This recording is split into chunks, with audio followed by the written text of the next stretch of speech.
अंशिता, आज तुमको देख के मुझे बहुत खुशी हो रही है। मुझे पल्लवी बता रही थी कि तुम्हारी भी ज्वाइनिंग इसी शहर में हो गई है, लेकिन मुझे कोई खुशी नहीं हो रही है आपसे मिल करके, समझ गई? अंशिता, तुम मेरी छोटी बहन हो और तुम अपनी दीदी के बारे में ऐसा कह रही हो। चलिए, भला आपको याद तो है कि मैं आपकी छोटी बहन हूँ।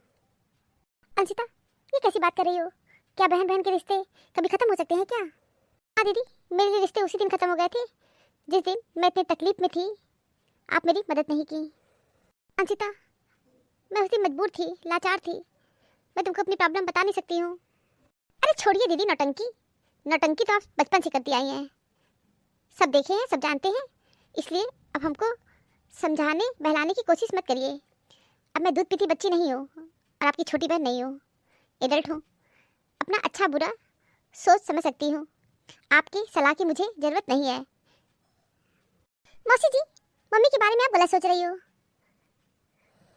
मेघना, तुम चुप रहो तो ज़्यादा अच्छा रहेगा, वैसे भी बड़ों के बीच में नहीं बोलना चाहिए। मौसी जी, मैं तो आप लोगों में गलतफहमी को दूर करना चाहती हूँ। मैं चाहती हूँ कि आप लोग बहन बहन मिलके रहो, आपसी रिश्ते अच्छे हो जाएं।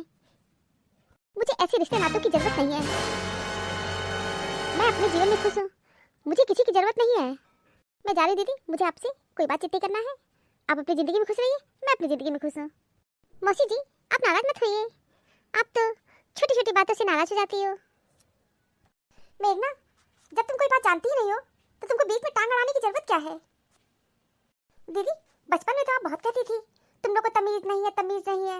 अपनी बिटिया को तमीज़ नहीं सिखाई क्या कि बड़ों के बीच में टांग नहीं अड़ाया जाता है?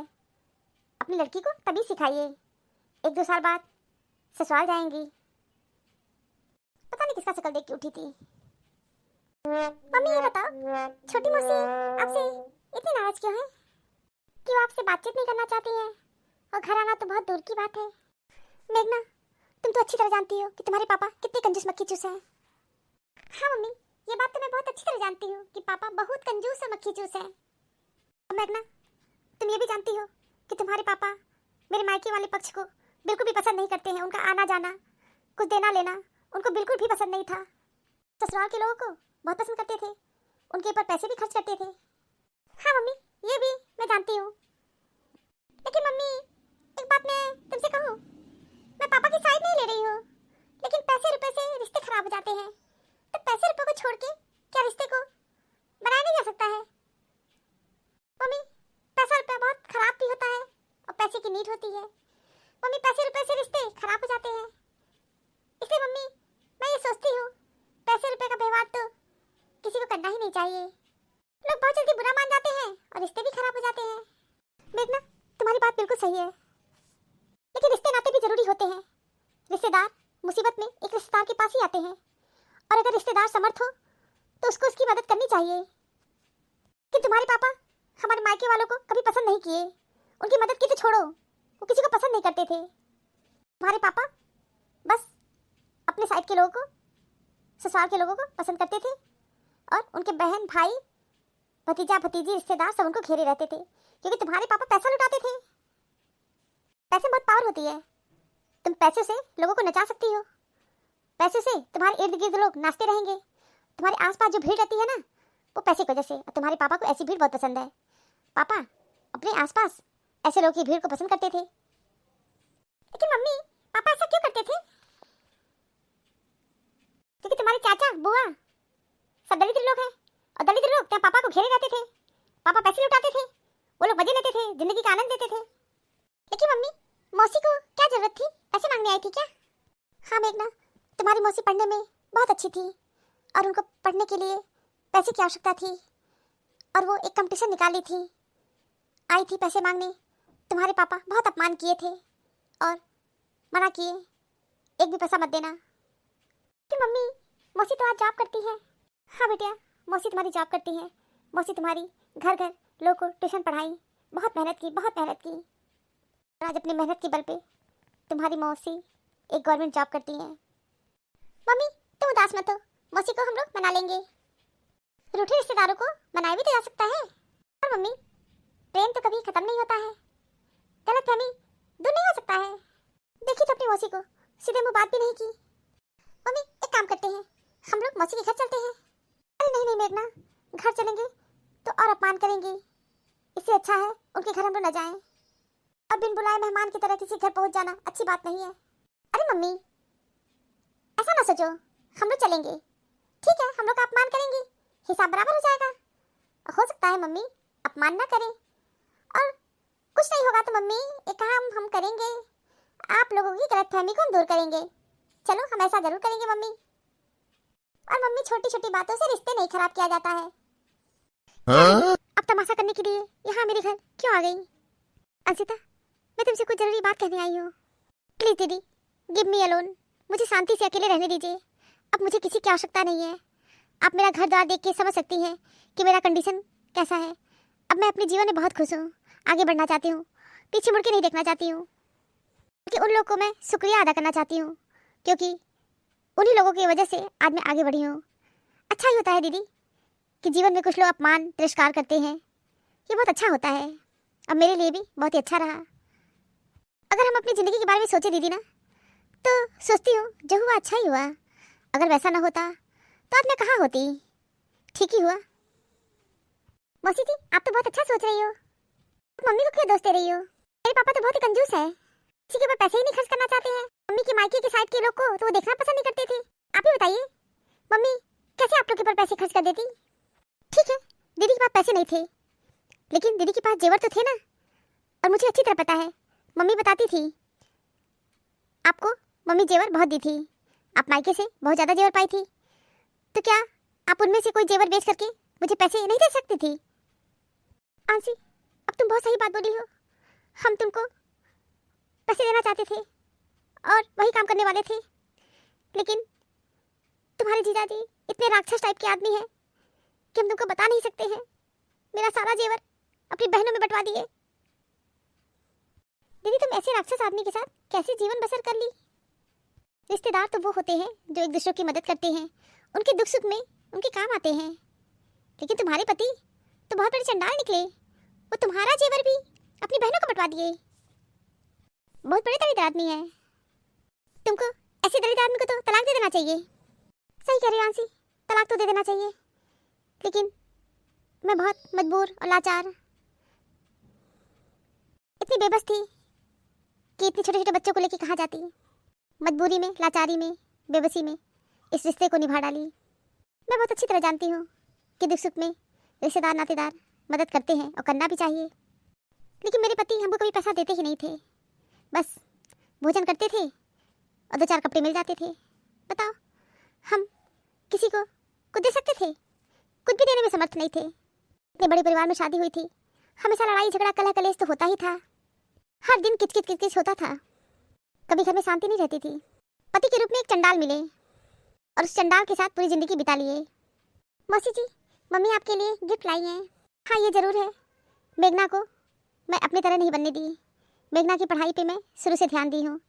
अब मेघना भी जॉब करती है, मुझे पैसे की ज़रूरत पड़ती है तो मेघना मेरा बहुत ख्याल रखती है। एक दिन मेघना ही कही हमसे कि मम्मी छोटी मौसी क्यों नहीं आती हैं, क्योंकि तुम मेघना से 4-5 साल ही बड़ी हो। तुम मेरी शादी में बहुत छोटी थी, तुम दोनों साथ खेले बड़े हुए हो।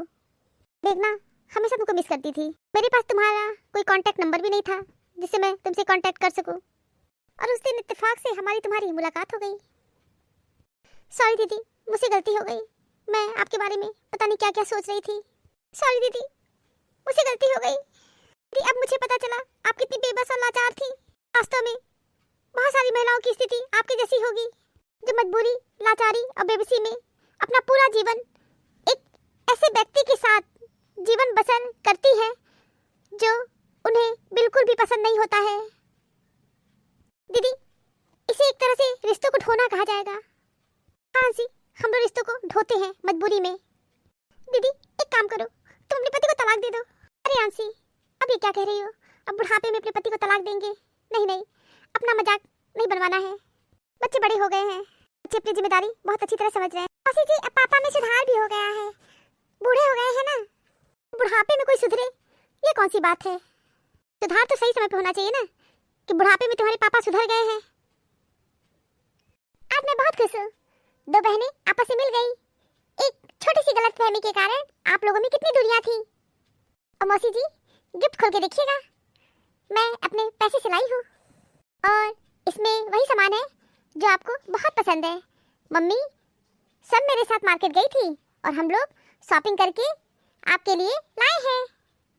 थैंक यू दीदी, आई लव यू दीदी। थैंक यू तो मुझे कहना चाहिए, कम से कम मेरी छोटी बहन का, मेरी गुस्सैल बहन का गुस्सा तो खत्म हुआ। कितनी प्यारी लगती हो और गुस्से में अपना शकल खराब कर लेती हो। गुस्सा हेल्थ के लिए अच्छा नहीं होता है। आज के बाद तुम गुस्सा बिल्कुल नहीं करोगी। हाँ दीदी, मैं गुस्सा नहीं करूंगी। हाँ दीदी, अब आप लोग हमारे साथ एक सप्ताह मेरे घर में रहोगी। ठीक है, एक सप्ताह हम तुम्हारे घर रहेंगे, लेकिन तुमको मेरे घर भी आना होगा। नहीं दीदी, सॉरी, हम उस अनजान आदमी के घर, उसका शकल दोनों नहीं देखना चाहते हैं। हम आपके घर नहीं आएंगे। हाँ, आपको ही मेरे घर आना होगा। दीदी, हम आपके घर नहीं आएंगे। आपके पति हमको बिल्कुल भी अच्छे नहीं लगते हैं, हम उनका शकल भी नहीं देखना चाहते हैं। अरे मौसी जी, वो बुढ़ापे में सुधर गए हैं। वो सुधरे चाहे बिगड़े, इससे हमको मतलब नहीं है। हम खुद ही अपने में सुधार ले आए हैं। क्या है ना, हम लोग दूसरों को न सुधार सकते हैं न अपने अनुसार बना सकते हैं। सबसे अच्छा तो यही है कि हम खुद सुधर जाएं। चलो ठीक है आंसी, मैं तुम्हारे घर एक सप्ताह रहूंगी। हाँ दीदी, ये हुई ना बात। दीदी, हम लोग आज शाम को मॉल चलेंगे। और हाँ मौसी जी, कल 25 दिसंबर है, क्रिसमस डे। हम लोग खूब पार्टी किया जाएगा। हाँ, बहुत मजा आएगा। मेघना मौसी, आपसे एक क्वेश्चन पूछे? हाँ हाँ पूछिए। ये बताइए, किस देश में क्रिसमस गर्मियों में मनाया जाता है? ओह मौसी जी, गर्मियों में क्रिसमस ऑस्ट्रेलिया में मनाया जाता है, क्योंकि हम लोग उत्तरी गोलार्ध में हैं और दक्षिणी गोलार्ध में ऑस्ट्रेलिया है। ऑस्ट्रेलिया में इस समय बहुत गर्मी है, तो ऑस्ट्रेलिया में गर्मी में क्रिसमस मनाया जाता है। करेक्ट? बहुत अच्छा, आप तो बहुत अच्छा आंसर दी है। बिल्कुल सही, गर्मियों में क्रिसमस ऑस्ट्रेलिया में मनाया जाता है। दीदी, हम लोग कल क्रिसमस को खूब पार्टी किया जाएगा, खूब एंजॉय किया जाएगा, बहुत मजा आएगा। हाँ आंसी, हम लोग खूब शॉपिंग करेंगे। दीदी अंदर चलिए, हम लोग एंजॉय करते हैं। देखिए मम्मी, मैं तुमसे कही थी ना कि मौसी घर चलते हैं, सारी गलतफहमी दूर हो जाएगी, लेकिन तुम आने को तैयार नहीं थी। तुम बोल रही थी मौसी हम लोग को भगा न दे। मैं तो उसके लिए भी तैयार हो गई थी, लेकिन देखो मम्मी, यहाँ पे सब अच्छा हो गया। मौसी हम लोग के साथ कितने अच्छे तरीके से पेश आई और आप लोग की सारी गलतफहमी दूर हो गई। इसलिए मम्मी, समय रहते रिश्तों को मना लेना चाहिए और छोटी छोटी बातों से रिश्ते को खराब नहीं किया जाता है। और जानती हो मम्मी, छोटी छोटी बातों से ही रिश्ते खराब होते हैं, बड़ी बातों से नहीं। तो मम्मी, छोटी छोटी बातों को जीवन में इग्नोर कर देना चाहिए। दीदी, वास्तव में आपकी मेघना बहुत समझदार है, बहुत अच्छी बात करती है, बहुत पॉजिटिव बात करती है। मर्द की कामयाबी के पीछे औरत का हाथ ही नहीं, बल्कि उसके बूढ़े माँ बाप की जवानी भी होती है। Thank you for watching this video. Video अच्छी लगी हो तो लाइक और शेयर करना ना भूले। चैनल को सब्सक्राइब नहीं किया है तो फटाफट सब्सक्राइब कीजिए। मिलते हैं अगली वीडियो में एक नई स्टोरी के साथ। तब तक आप लोग अपना बहुत ख्याल रखिएगा, हमेशा हंसते मुस्कुराते रहिए। आप सभी को बहुत बहुत धन्यवाद, बहुत बहुत धन्यवाद। तो प्लीज़ मेरे चैनल को सब्सक्राइब कीजिए। Thank you.